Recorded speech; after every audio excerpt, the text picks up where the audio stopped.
शीर्षक हे बंध रेशमाचे एका नात्यात गुंफलेले भाग 5. लेखिका अश्विनी घोळवे. मागील भागात आपण पाहिले की मी खूप खुश आहे प्रज्ञा तुझ्यासाठी. नर्मदा प्रज्ञाजवळ येत भरल्या डोळ्यांनी म्हणाल्या, हे काय माई, तू रडते? मला अजिबात आवडत नाही तू रडलेलं. प्रज्ञा उठून त्यांचे डोळे पुसत म्हणाली, अगं हे तर आनंदाश्रू आहेत. नर्मदा म्हणाल्या, हां मग ठीक आहे, पण तू रडताना अजिबात छान दिसत नाही. ओन्ली हसताना छान दिसतेस. आणि रडायचं ना तर माझ्या पाठवणीच्या वेळी रड. मी अजिबात तुला अडवणार नाही, प्रज्ञा म्हणाली आणि गोड हसत तिथून पळून गेली. तिघीही तिचं बोलणं ऐकून मागून तिला हसत होत्या. आता पुढे.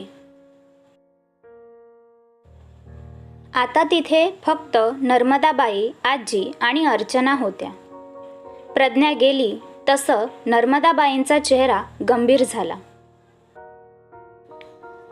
ताई या, बसा, मला तुमच्याशी काही बोलायचं आहे. नर्मदाबाई म्हणाल्या. हो हो बोल ना नर्मदा, ऐकतोय आम्ही. आजी म्हणाल्या. इतके दिवस शिवम लग्नाला नाही म्हणत होता असं तुम्हीच म्हणाला होता. मग असं अचानक लग्न करायला कसा तयार झाला? नर्मदाबाई गंभीर चेहऱ्याने म्हणाल्या. तसं आजी आणि अर्चनाने एकमेकींना बघितलं. अहो अचानक कुठे, खूप दिवसापासून आमच्या घरी शिवमच्या लग्नाचा विषय सुरू होता. पण शिवम ऑफिसच्या कामामुळे खूप बिझी होता, त्यामुळे त्याच्याशी बोलायला वेळच मिळत नव्हता. आत्ता कुठे तो रिलॅक्स झाला तर आम्ही त्याच्यासमोर लग्नाचा विषय काढला आणि त्यानेही आढेवेढे न घेता होकार दिला. अर्चना सावरत म्हणाल्या. शिवमचंही लग्नाचं वय झालंय, त्यालाही एका लाईफ पार्टनरची गरज आहे आणि वेळेत लग्न झालेलं बरं असतं. आणि असंही त्याच्यासाठी बऱ्याच मुलींची स्थळं चालून आली, पण ते फक्त पैसा आणि स्टेटस पाहून. पण आम्हाला आधीपासून प्रज्ञा पसंत होती, म्हणून आम्ही त्याच्यासाठी प्रज्ञाला मागणी घातली, कारण तिच्यासारखी गुणी मुलगी आम्हाला शोधूनही सापडणार नाही. आजी एका दमात म्हणाल्या. ओके, कळलं. नर्मदाबाई हसून म्हणाल्या. अजून काही प्रश्न असतील तर विचार बाई एकदाच. आजी नजर रोखून बघत म्हणाल्या. हो आहे ना, खूप महत्त्वाचा प्रश्न. नर्मदाबाई म्हणाल्या. काय आहे, विचारतो पण प्रश्न. आजी डोळे फिरवत म्हणाल्या. दोन्हीकडून होकार आहे तर आपण शिवम आणि प्रज्ञाचं लग्न कधी करायचं? नर्मदाबाई हसून म्हणाल्या. तू म्हणत असशील तर उद्याच लग्न लावून देऊ दोघांचं. बोल, आहे का मंजूर? आजी म्हणाल्या. अहो आई, काही काय? अर्चना म्हणाल्या. अर्चना तू गप्प बस, मी बोलते ना, आजी म्हणाल्या.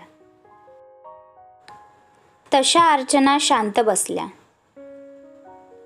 हां बोल नर्मदा, काय म्हणतेस तू? आजी म्हणाल्या. अहो तुम्ही मस्करी करताय ना, उद्या लग्न कसं शक्य आहे? लग्नाची तयारी करायला वेळ लागेल, प्रज्ञाच्याही काही इच्छा असतील आणि आम्हाला तिचं लग्न विधिवत करायचं आहे, नर्मदाबाई म्हणाल्या.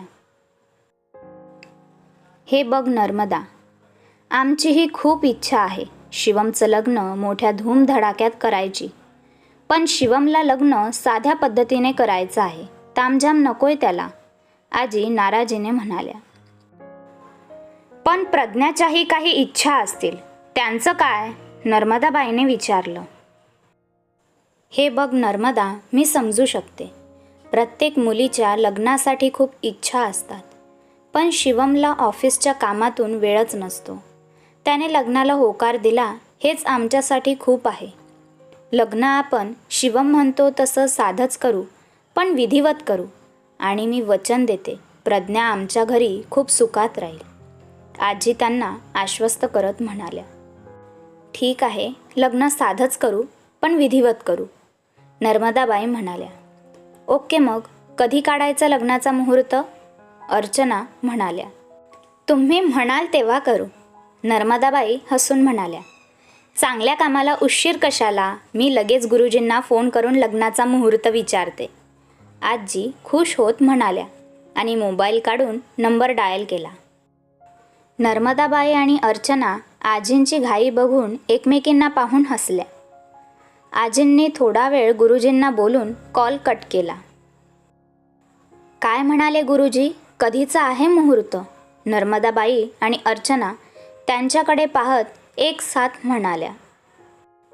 2 दिवसांनी साखरपुड्याचा मुहूर्त आणि 1 आठवड्यानंतरचा लग्नाचा मुहूर्त सांगितलाय गुरुजींनी. आजी चेहरा पाडून म्हणाल्या. अरे वा, 2 दिवसांनी साखरपुडा, खूप घाई होते, पण काही हरकत नाही, करून घेऊ. बाकी चला, थोडेच दिवस आहेत, लग्नाची तयारी करावी लागेल, नर्मदाबाई म्हणाल्या. थोडे का म्हणतेस गं, किती जास्त दिवस आहेत, आजी म्हणाल्या. अहो आई, शिवम आणि प्रज्ञापेक्षा तुम्हालाच जास्त घाई झाली आहे दोघांच्या लग्नाची, अर्चना हसत म्हणाल्या. हो, झाले मला घाई, कारण माझी नाचून लवकर मला आपल्या घरी हवी, आजी म्हणाल्या. अहो थोडेच दिवस, नंतर प्रज्ञा कायमची तुमच्याच घरी येणार आहे, नर्मदाबाई डोळ्यातलं पाणी अडवत म्हणाल्या. हो, तेही आहेच. मला तर असं झालंय, कधी लग्न होऊन प्रज्ञाला घरी घेऊन जाते, आजी हसून म्हणाल्या. त्यांच्या बोलण्यावर नर्मदाबाई आणि अर्चना हसल्या. चला, येतो आम्ही, पुढची बोलणी फोनवर करू, आजी चेअरवरून उठत म्हणाल्या. हो चालेल, नर्मदाबाई उठत म्हणाल्या. आजी आणि अर्चना यांना सोडायला नर्मदाबाई त्यांच्या गाडीपर्यंत आल्या. त्यांनी प्रज्ञालाही बोलावून घेतलं. प्रज्ञा परत एकदा आजी आणि अर्चनाच्या पाया पडली. दोघींनीही तिला आशीर्वाद देऊन त्यांचा निरोप घेतला आणि गाडीत बसून निघून गेल्या. क्रमशः.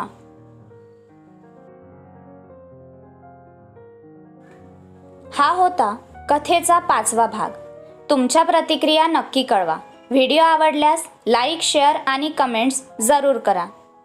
कथेचे पुढील भाग नियमित प्रदर्शित होतील, त्यामुळे सबस्क्राईब करायला विसरू नका व तुमचा प्रतिसाद आणि पाठिंबा सदोदित लाभू द्या.